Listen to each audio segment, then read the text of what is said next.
Makulay at mayaman po sa kultura ang bansang Japan. At isa sa pinakatanyag na simbolo nito ay ang kanilang traditional na kimono gaya Oo ng nga, suot natin ngayon nga, suot-suot natin.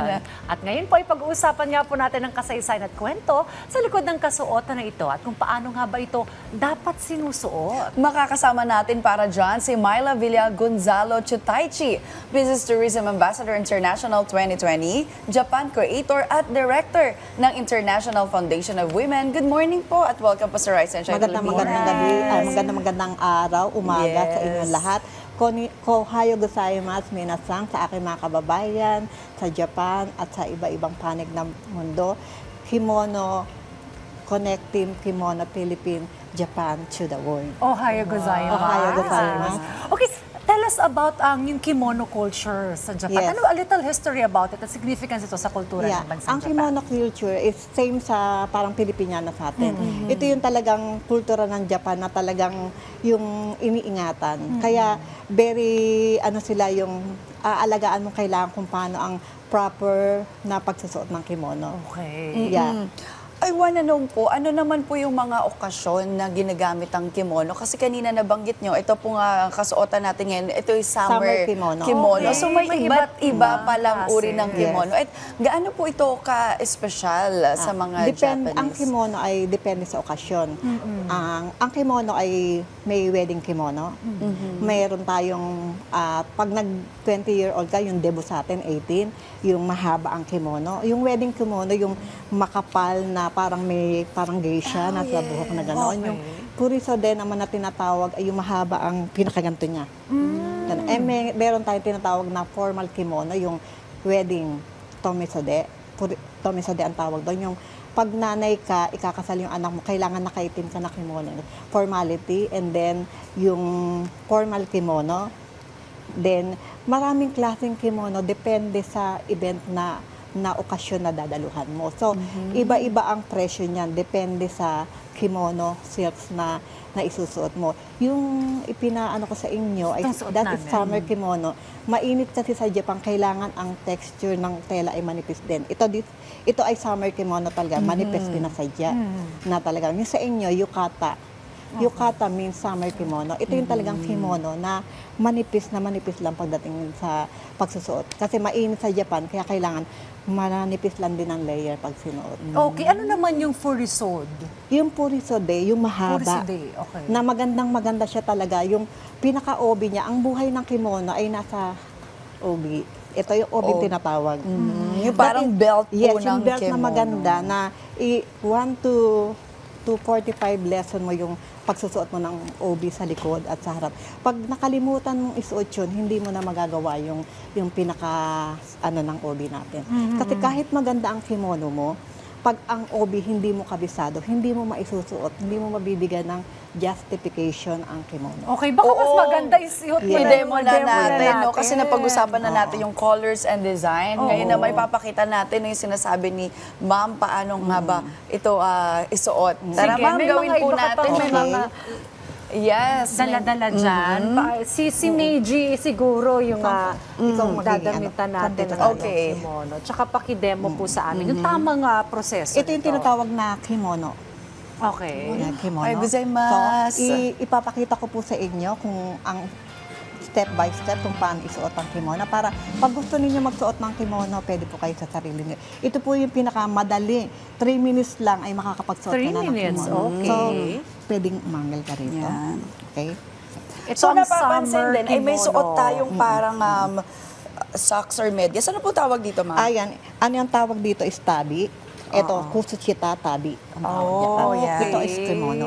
Okay. Okay? So, ang unang gagawin natin ay papantayin natin itong pinaka-collar na to. Itong collar, Silipin na ko to. dyan sa may harap. Then, iaano mo sa likod. I-adjust mo Yan. sa likod. Tapos, itataas mo siya. Depende sa haba ng gusto mo. Pagpantayin mo. Depende sa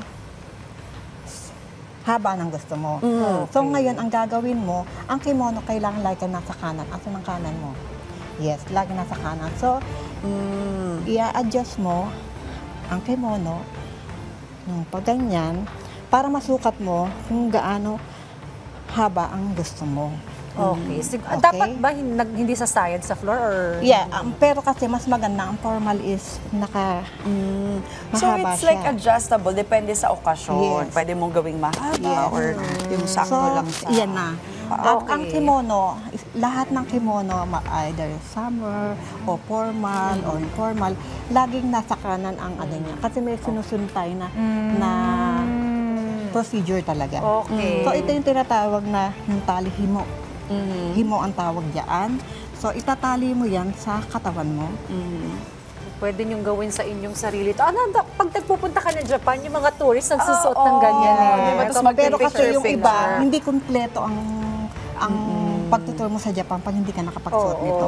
it's a must. May cultural value din. Yes. May value ito eh. Yung magiging satisfied ka kapag nakapagsuot ka nito. Ngayon na itali mo na Okay. itong kimono, di ba hindi na umaano, gumagalaw. Yes, gumagalaw. So ngayon, Intact ang na siya. gagawin mo, aayusin mo ngayon sa likod para maganda ang pagkakatalikod ka. Sige, pakita natin sa camera. Ayun.